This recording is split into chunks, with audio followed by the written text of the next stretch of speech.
जी बिस्मिल्लाहिर्रहमानिर्रहीम। आज हम स्टार्ट करेंगे CSS और CSS stands for cascading style sheets. ठीक है जी, कैस्केडिंग कह लें। इसमें बेटा तीन कीवर्ड्स हैं।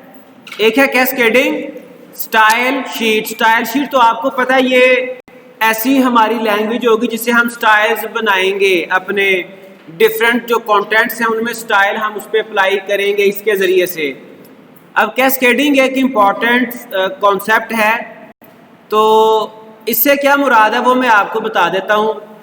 किसी को है आइडिया अगर वो खुद से वॉलंटरीली बताना चाहे? बिल्कुल सिंपल एग्जांपल से मैं आपको बताता हूँ कि किसी भी घर में, किसी भी बिल्डिंग में, किसी भी एरिया में इलेक्ट्रिक बोर्ड लगे होते हैं। उस बोर्ड के ऊपर कई एक बटन्स अवेलेबल होंगे जिनको हम, उन बटन्स को, स्विचेस को हम ऑन ऑफ कर देते हैं। ऐसा ही है ना? एक बटन हम ऑन करेंगे तो कोई एक इलेक्ट्रिक जो अप्लायंसेस है, कोई एक चीज, फैन, कोई लाइट ऑन हो जाएगी, ऑफ करेंगे तो ऑफ हो जाएगी। उस सारी बिल्डिंग में एक मेन ऑन ऑफ का बटन भी कहीं पे होगा, मेन कंट्रोलर भी होगा।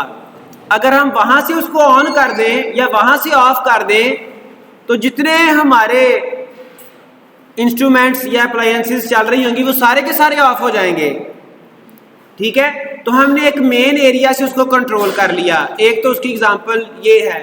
और उसके अलावा अगर थोड़ा सा आप टेक्निकली समझना चाहें तो आप कंप्यूटर्स पे, मोबाइल फोन्स में थीम अप्लाई करते हैं। डिफरेंट थीम होते हैं।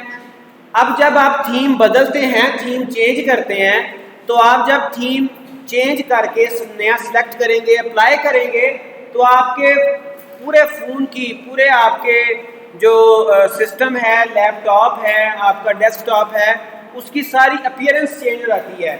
उसका सारा कलर कॉम्बिनेशन, फॉन्ट स्टाइल, सारे फीचर्स चेंज हो जाते हैं। ये जो इफेक्ट है, सारा कुछ चेंज होना, इसे हम कैस्केडिंग कहते हैं।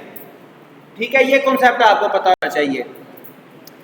अब CSS कैस्केडिंग स्टाइल शीट हमें ये पावर प्रोवाइड करती है कि हम एक जगह से अपनी सारी वेबसाइट को इस तरह से चेंज कर दें जिस तरह से मोबाइल फोन में या कंप्यूटर्स पे थीम हम अप्लाई करते हैं, थीम चेंज करते हैं। ठीक है, तो इस कॉन्सेप्ट को समझने के लिए हमें स्टाइल शीट की टाइप्स को देखना पड़ेगा। CSS टाइप्स, तो स्टाइल शीट्स की बेसिकली तीन टाइप्स हैं। कौन कौन सी? पहली है इनलाइन स्टाइल शीट, उसके बाद है इंटरनल स्टाइल शीट,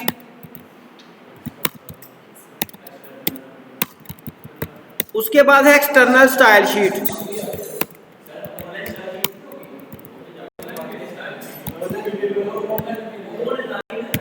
अच्छा, इन तीनों को हमें समझना बड़ा जरूरी है। बिल्कुल सिंपल सा आपको मैं बताता हूं। इसमें हर स्टाइल शीट के साथ दो चीजें हमें समझनी है। एक तो ये समझनी है कि स्टाइल शीट का इंपैक्ट क्या है, एरिया ऑफ इंपैक्ट। इंशाल्लाह ताला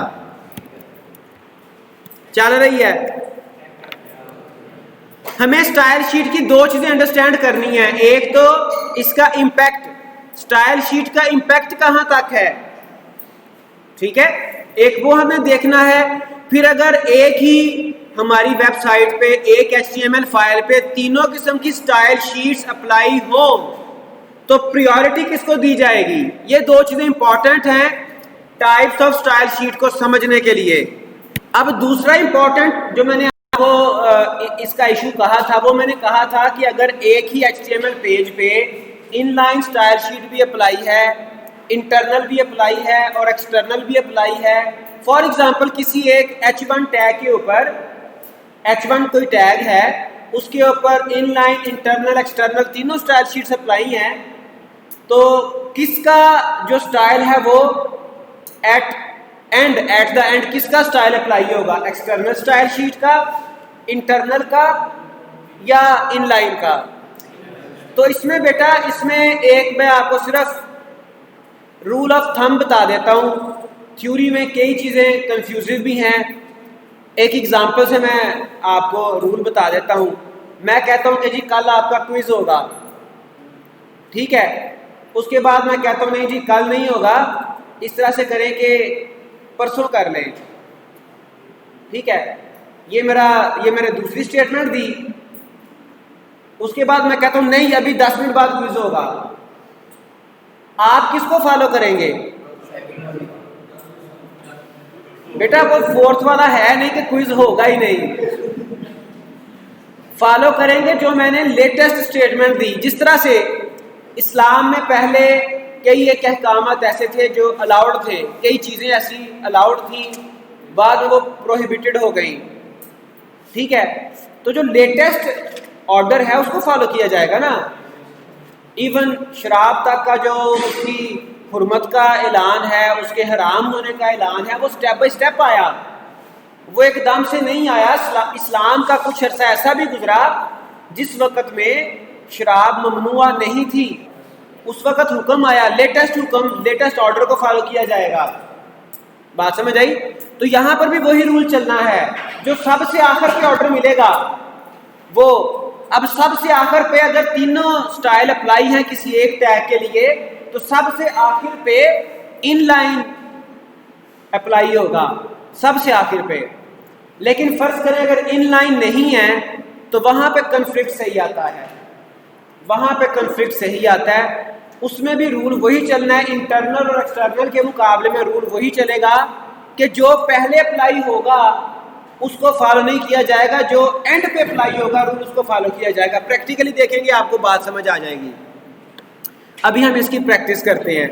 लेकिन इसके साथ एक आध बात और, जब हम HTML के लैंग्वेज में हम कुछ स्टाइल करते थे बाय यूजिंग जस्ट HTML, उस वक्त मैंने आपको बताया था कि लेस देन के साइन के बाद जो पहला कीवर्ड आता है वो टैग का नाम है। उसके बाद जो कीवर्ड आएगा वो उसकी प्रॉपर्टी होगी, ठीक है। उसके बाद इक्वल का साइन, डबल कोट्स में इसकी वैल्यू आएगी, ठीक है। तो ये तरीका था HTML में। अब यहां पर क्या मेथड होगा पहले वो देख लें। जो इनलाइन स्टाइल शीट है, इनलाइन, उसमें क्या तरीका होगा। इनलाइन हम टैग के अंदर ही लिखते हैं, टैग के अंदर ही टैग का नाम आएगा, और स्टाइल शीट बनाने के लिए हम स्टाइल की प्रॉपर्टी यूज करेंगे, और डबल कोट्स के अंदर हम क्या करेंगे, हम डिफरेंट फर्दर प्रॉपर्टीज और उनकी वैल्यूज, ठीक है, प्रॉपर्टीज और उनकी वैल्यूज, जैसे फॉन्ट, साइज। उसके बाद कॉलन आएगा, फॉन्ट, साइज, प्रॉपर्टी के नाम के बाद क्या आएगा, कॉलन, कॉलन के बाद उसकी आएगी वैल्यू, एंड सो ऑन। इसके बाद सेमी कॉलन, फिर अगली प्रॉपर्टी और उसकी वैल्यू, फिर अगली प्रॉपर्टी और उसकी वैल्यू। ये है इनलाइन का तरीका, इनलाइन स्टाइल शीट का, इनलाइन का। और जो एक्सटर्नल और इंटरनल है उसके लिए हमें एक और कॉन्सेप्ट समझना पड़ेगा, which is called selector, which is called selector. अब सिलेक्टर क्या होता है? सिलेक्टर हमारे पास वो आइटम है, वो कंटेंट है जिसको हम स्टाइल करना चाह रहे हैं, जिसको हम स्टाइल करना चाह रहे हैं। HTML का कोई भी कंटेंट, HTML पेज पे कंटेंट अवेलेबल है, जिसको हम स्टाइल करना चाह रहे हैं वो सिलेक्टर होगा। अब यहां पर सिलेक्टर क्या क्या हो सकता है? सिलेक्टर हो सकता है यहां पे टैग हो सकता है, सिंगल टैग्स हो सकते हैं, ठीक है जी। क्लास हो सकती है, क्लास गालिबन आपने कॉन्सेप्ट पढ़ा होगा, अदरवाइज हम इसको रिपीट कर लेंगे। आईडी हो सकती है, ठीक है। ये बिल्कुल कॉमन सी एग्जांपल मैंने आपको बताई है। मिसाल के तौर पे इसकी एग्जांपल हम देख लेते हैं। इंटरनल का वैसे आपको बता दूं कि इंटरनल के लिए हम अपने जो हमारा हेड सेक्शन है वहां पर स्टाइल का टैग यूज करेंगे। ठीक है जी, स्टाइल हम क्लोजिंग यूज करेंगे और इसके दरमियान हम सिलेक्टर लिखेंगे। सिलेक्टर फॉर एग्जांपल पी आ गया, अगर सिंगल है तो पी, अगर कंबाइन कर रहे हैं तो H2। ठीक है, उसके बाद हमने पेयर ऑफ करली ब्रेसेस के दरमियान वही प्रॉपर्टी का नाम, फॉन्ट साइज या कोई भी प्रॉपर्टी 20px, इस तरह से हम इसको स्टाइल करेंगे। मैं ये इसके साथ ये नंबरिंग फिनिश कर देता हूं ताकि आपको अंडरस्टैंड करने में आसानी रहे। ठीक है जी, कुछ ये इसका तरीकाकार होगा, अदरवाइज हम अभी प्रैक्टिकल करते हैं, प्रैक्टिस करते हैं, फिर आपको मजीद क्लियर हो जाएंगी बातें। अब यहां पर देखें, ये जो P, H2 है, ये हमने सिलेक्टर चूज किए हैं। ये जो फॉन्ट साइज है ये किस किस पे अप्लाई होगा? पैराग्राफ पे और हेड 2 पे, हेडिंग 2 पे। इसके अलावा क्लासेस हो सकती हैं, क्लासेस का कॉन्सेप्ट मैं प्रैक्टिकली ही आपको बताता हूँ। आईडीज हो सकते हैं, वो भी प्रैक्टिकली आपको बताऊंगा। तो ये तो इंटरनल स्टाइल शीट हो गई। और जो एक्सटर्नल स्टाइल शीट है वो बेटा एक सेपरेट फाइल बनाई जाती है। एक्सटर्नल स्टाइल शीट क्या होती है? सेपरेट फाइल होती है। उसकी एक्सटेंशन क्या होगी? With extension .css। ठीक है, उस फाइल को हम क्या करेंगे? हम उस फाइल को लिंक करेंगे, लिंक विद HTML, और उसमें फिर यही स्टाइल चलेगा, यही वाला उस फाइल के अंदर, यहां से लेके यूं कह लें कि ये उसका तरीका है।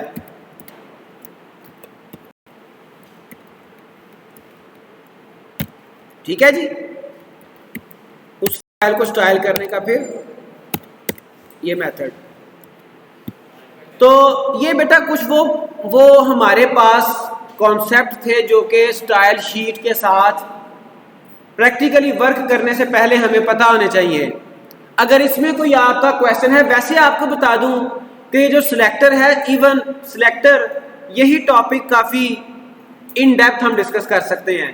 सिलेक्टर्स काफ़ी कॉम्प्लेक्स भी हो जाते हैं और इसको अंडरस्टैंड करना, इसके ऊपर डिस्कस करना, ये भी अच्छा खासा टॉपिक है। लेकिन with the passage of time आप इसको मजीद टाइप्स ऑफ सिलेक्टर लर्न कर लेंगे। तो ये 3 टाइप की स्टाइल शीट्स हैं, उनको स्टाइल कैसे करते हैं वो मैंने आपको थोड़ा सा बता दिया थ्योरेटिकली ज़रा भी, और उसके अलावा हर किस्म की स्टाइल शीट का इम्पैक्ट क्या है वो बता दिया, और जो रिलेटेड कॉन्सेप्ट है वो मैंने आपको बता दिए। Now if you have any question you can ask. External style sheet में ना स्टाइल का ओपनिंग टैग आएगा ना क्लोजिंग टैग आएगा, वो मिस्टेकनली कॉपी पेस्ट हो गया है, अदरवाइज ये इसी तरह से आएगा। अब बेटा हमने जो कुछ थ्योरेटिकली डिस्कस किया है वो कॉन्सेप्ट हम इंप्लीमेंट करते हैं, उसको मजीद अंडरस्टैंड करने की कोशिश करते हैं। फर्ज करेंगे मैं यहां पे कोई पैराग्राफ लगा देता हूं। ठीक है जी, पैराग्राफ, ये मैंने टैग लगाया और ये मैंने इसका क्लोजिंग टैग लगाया। यहां पर मैंने पैराग्राफ को लिख दिया,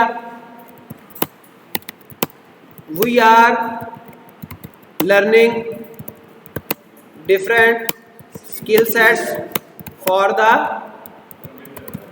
completion of final year project. ठीक है जी, तो ये मैंने इसको पैराग्राफ को एक बना लिया। इसकी आउटपुट पहले देख लें जी बेटा, इसकी आउटपुट एक दफ़ा देख लें, फिर हम इसके ऊपर स्टाइल्स अप्लाई करते हैं। ये देखें, ये मैंने इसको अपने HTML डॉक्यूमेंट को रन किया तो ये पैराग्राफ मुझे नजर आ गया।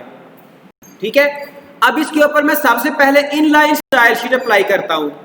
तो इनलाइन स्टाइल शीट में आपको बता चुका हूं कि ये विद इन टैग अप्लाई होती है। पैराग्राफ टैग है, इसके ऊपर मैं स्टाइल अप्लाई करना चाहता हूं, तो मैं क्या करूंगा, मैं यहां पे पैराग्राफ टैग के अंदर ही स्टाइल की प्रॉपर्टी यूज करूंगा और डबल कोट्स के अंदर फिर मैं जो स्टाइलिंग है वो प्रॉपर्टी और वैल्यूज पेयर यूज करता जाऊंगा।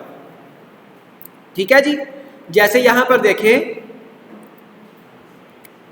कि मैं कलर की प्रॉपर्टी यूज कर ली, ठीक है, फॉन्ट साइज की प्रॉपर्टी यूज कर ली, ठीक है जी। उसके अलावा फॉन्ट स्टाइल, इसको मैं इटैलिक कर देता हूं। जितनी भी प्रॉपर्टीज मैंने यूज करनी है वो मैंने यूज की, इसको मैंने सेव किया, वापस मैं अपने ब्राउजर पे आया। जब मैं अपनी इस फाइल को अपने ब्राउजर को रिफ्रेश करूंगा तो ये देखें इसका उसने कलर जो जो प्रॉपर्टीज मैंने अप्लाई की थी वो यहां पर अप्लाई हो गई। अब इसका इंपैक्ट मैंने आपको बताया था विद इन टैग। अगर मैं यहां पर ही एक और टैग बनाता हूं, पैराग्राफ टैग, ठीक है जी, तो इस पैराग्राफ टैग पर बड़ी लॉजिकल सी बात है कि यहां पर इंपैक्ट नहीं आएगा जो मैंने स्टाइल किया, ठीक है।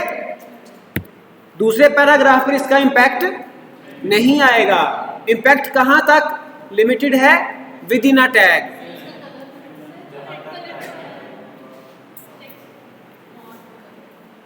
तो बेटा फॉन्ट कलर रेड आ तो गया। आप क्या करना चाह रही हैं?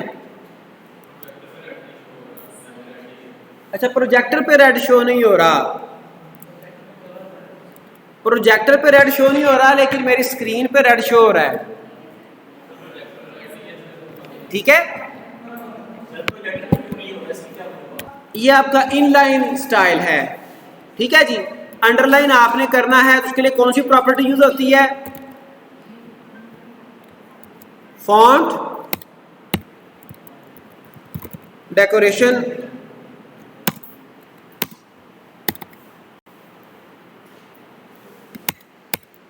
Sorry, text decoration, underline.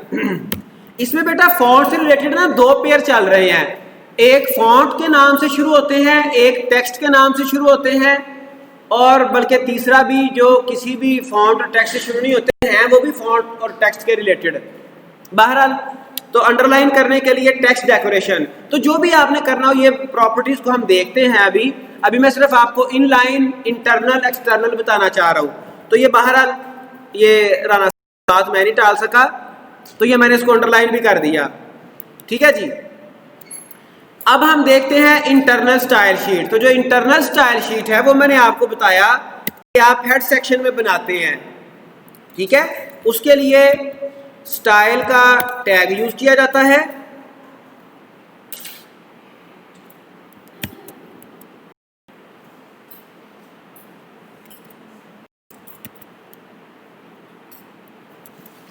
Tag use करेंगे स्टाइल का, और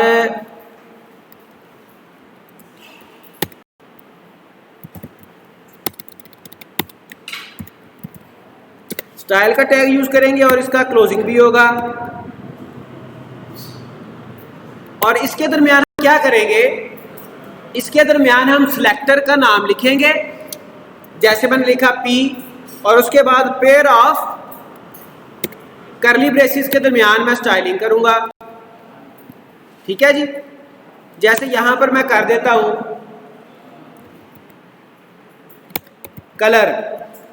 कलर मैंने क्या कर दिया? कलर चलना नहीं है, चलो मैं कर देता हूं ब्लू, और टेक्स्ट डेकोरेशन में कर देता हूं ओवरलाइन, ठीक है जी। बॉर्डर कर देता हूं, बॉर्डर के साथ बॉर्डर स्टाइल करना पड़ेगा, पहले बॉर्डर स्टाइल करना पड़ेगा जो भी आपने करना है, फिर बॉर्डर की विड्थ करनी पड़ेगी, ठीक है जी।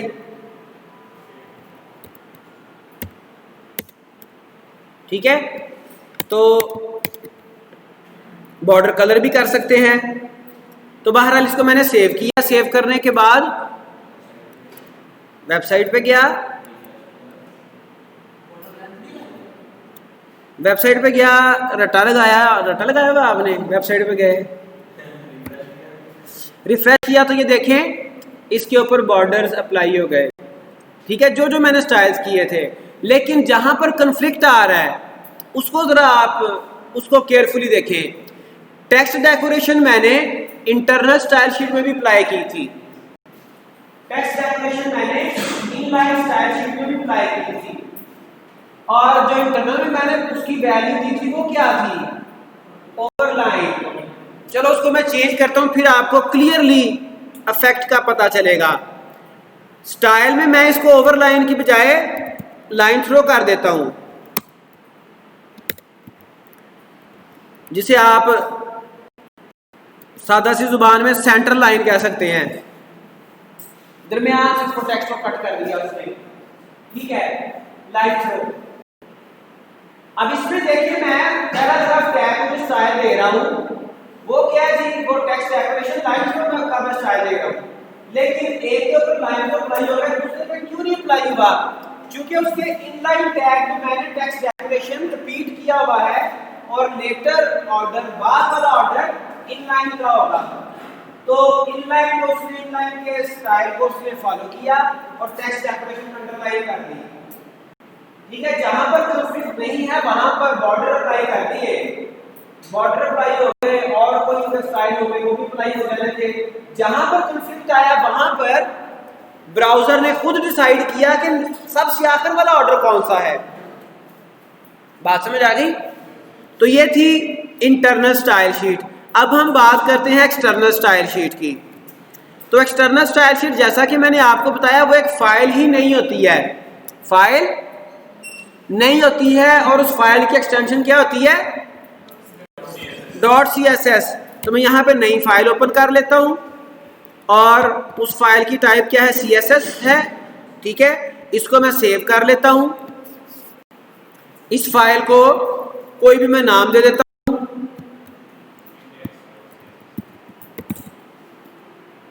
टाइप इसकी क्या होगी, CSS।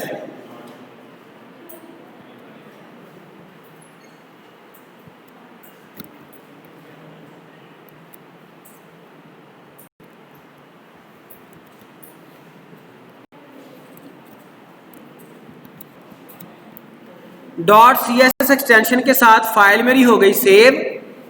अब मैंने इसके ऊपर कुछ स्टाइल अप्लाई करने हैं, ये एक्सटर्नल है। इसके ऊपर स्टाइल अप्लाई करने का तरीका वही है, सिलेक्टर डिसाइड करें जो भी आपने करने हैं, ठीक है। अब H1 हालांकि मेरे HTML डॉक्यूमेंट में नहीं है, वो हम लगा लेते हैं अभी, ठीक है। इसके ऊपर मैं क्या क्या स्टाइल अप्लाई करना चाहता हूं, मैं इसके ऊपर कर देता हूं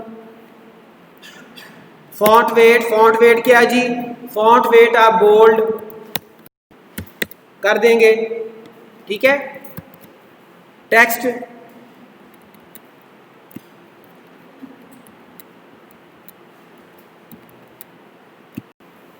शैडो भी एक प्रॉपर्टी है बड़ी मजे की, ठीक है।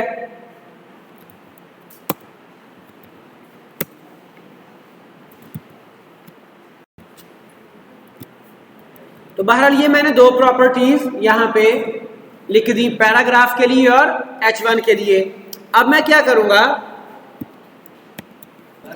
एक्सटर्नल स्टाइल शीट बन गई, लेकिन अभी तक हमने इस फाइल को अपनी HTML फाइल के साथ लिंक नहीं किया, HTML फाइल के साथ लिंक नहीं किया। इसका प्रैक्टिकली डिफरेंस बाद में बताऊंगा, यानी कि वो बाद में हम देख लेंगे, डिमॉन्स्ट्रेशन भी देख लेंगे। लेकिन मैं आपको स्ट्रेट में ये बता रहा हूं कि अगर HTML फाइल पे आपने स्टाइल शीट लगाई हुई है, स्टाइल शीट आपने अप्लाई की हुई है इंटरनल, और इस इंटरनल के बाद अगर आप एक्सटर्नल को लिंक करेंगे तो फिर जो एक्सटर्नल की प्रायोरिटी है वो ज्यादा होगी। इंटरनल के बाद अगर एक्सटर्नल लिंक करेंगे तो एक्सटर्नल की प्रायोरिटी ज्यादा होगी। जहां प्रायोरिटी वहां पे मैटर करेगी जहां पर कन्फ्लिक्ट आएगा।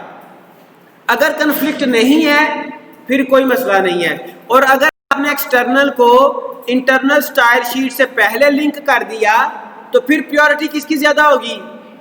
इंटरनल की, क्योंकि इंटरनल का ऑर्डर एक्सटर्नल के बाद आया। ठीक है, तो यहां पर लिंक करने के लिए मैं क्या टैग यूज करूंगा? लिंक का टैग है। इसकी कुछ प्रॉपर्टीज हैं जो मुझे यहां पर यूज करनी है। एक है REL रिलेशन। रिलेशन क्या है? ये स्टाइल शीट है। ठीक है, उसके अलावा इसकी टाइप गालिबन nowadays it is not compulsory, बहरहाल टाइप टेक्स्ट और CSS। और तीसरी जो प्रॉपर्टी है वो हम इसका href देते हैं। कहां पर पड़ी हुई है फाइल? वो आप उसका एड्रेस दे देंगे। अगर सेम फोल्डर है तो सिर्फ उसका नाम देना है, अगर कोई और फोल्डर है फिर मुकम्मल एड्रेस देना पड़ेगा। तो ये फाइल क्या है? यही इसका नाम था। अब ये मैंने लिंक कर दी। ठीक है जी, एक्सटर्नल स्टाइल मैंने लिंक कर दी। लिंक करने के लिए टैग का नाम आ रहा है लिंक।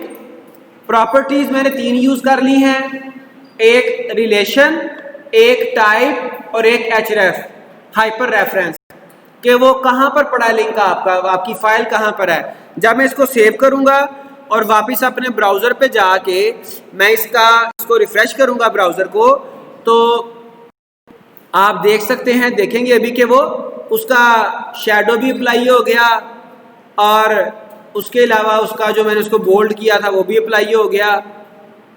ठीक है जी, तो ये कुछ कॉन्सेप्ट्स हैं इंटरनल, एक्सटर्नल और इनलाइन स्टाइल शीट के। If you have any